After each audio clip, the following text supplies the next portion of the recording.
wait for it and it'll project itself. Yeah, and only come back as far as about the 2 o'clock position. So Bruce, how long have you been fishing and hunting? I had the choice of taking PE in college, or I could go fly fishing. The good deal is, at Cheney, there's probably within 15 miles, there's a half dozen really good fly fishing lakes. Lots of places to go. I had a great instructor. I think you've got yourself a tree. Do you get credit for that? Well, only if you can land it. And have you been hunting since before? I was the bird dog until I got old enough to use a gun. I think I got my hunter's ed at age 12. Bruce, Mark, thank you so much for joining us today. Bruce, owner of the General Store in Spokane. Mark, general manager of the General Store in Spokane. Very welcome to the show. Well, thank you. It's a pleasure to be here. So always. You've been with the General Store for how many years? Let's see, I'm 65, so about 60 years. I think I got my first broom at age 6. Oh, that's amazing. You know, I graduated to the hand truck at about age 9 and, you know, moved on to the push cart about 10 or 11. And then the forklift came when I was about 12, or maybe 13. So you've been there a little while. Yeah. The General Store has been through a lot of storms and rough economic and world situations. Tell me about some of those other times that they've gone through, and what has the General Store done to make it this long? We try to always be a reliable provider of goods. That's probably our number one thing that we can do for the community. When something goes bad in the community, we're there.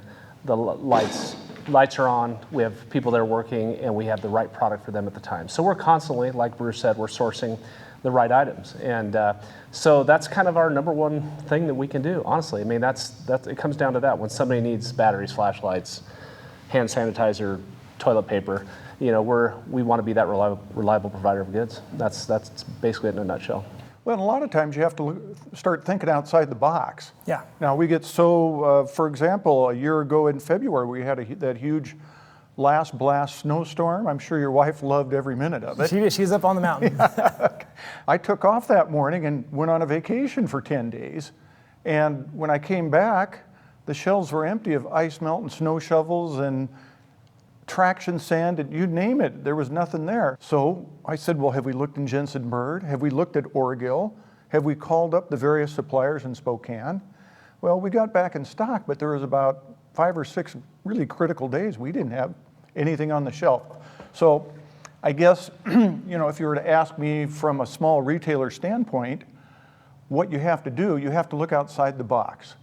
You know, you have to look outside your Ace Hardwares, your Jensen Birds and whatnot, and sometimes you have to source things from thousands of miles away, and you do pay a premium for it, and you build that into your retail because you have to. It's a hard balance. Yeah, and I think one of the things, though, is looking back at our history of how we've sold merchandise in the past to determine what we buy for the future. To give you an example, snow this year, I just went to my managers. We also have the Ace on Argon, which is now the General Store outpost. Here are going to be changing over shortly, so that's pretty exciting.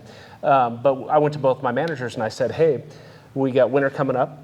Go back 5 years. What did you sell in snow shovels? What did you sell in ice melt? What did you sell in snow blowers? And whatever was your leased year, buy that amount up front, because we know we're going to at least sell that. So then when the snow hits, because you know it comes quick. It comes like lightning fast, so you got to be ready. And so we did that this year, and it paid off. We sold, especially at our Argonne location, we sold, close to 40 snowblowers there. I actually outsold the General Store, and she was prepared, and she just did a really good job there, so it turned out nice. I saw the video with the police chief. It was actually right after he was on our show, so that was cool to see. But I love that. Tell me how that came about. I mean, there's a shortage in every emergency responder service, but I'd heard the Spokane police were sort of third tier down after the hospitals, the fire department. They might even been fourth down as masks came into supply. So they were hurting for masks, and you know, they're here to protect and help, and they have to respond. And I thought, why not make a donation with these masks that came in? So I said, let's call up the chief and see what can be done. And he said it was just a stopgap fill because they were down to their last few masks and they were having trouble sourcing too. So I thought, okay, perfect timing. Sometimes the stars are in alignment. So what's the future of the general store?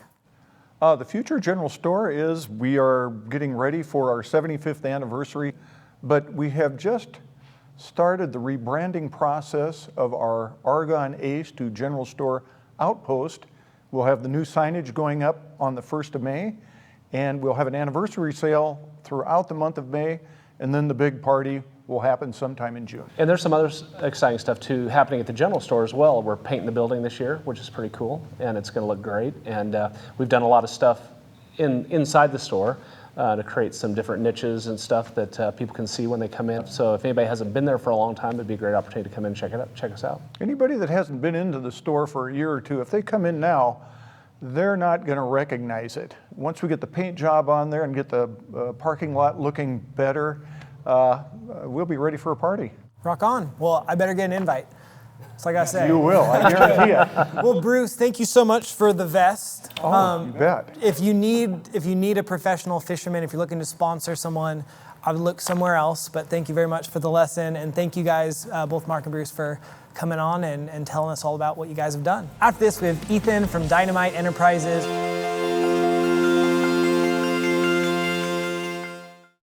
Check out Community Positive, a TV show dedicated to promoting positivity. Each week, we highlight business owners and community leaders doing incredible things in the Spokane community. Saturday and Sunday at 6 on Fox 28.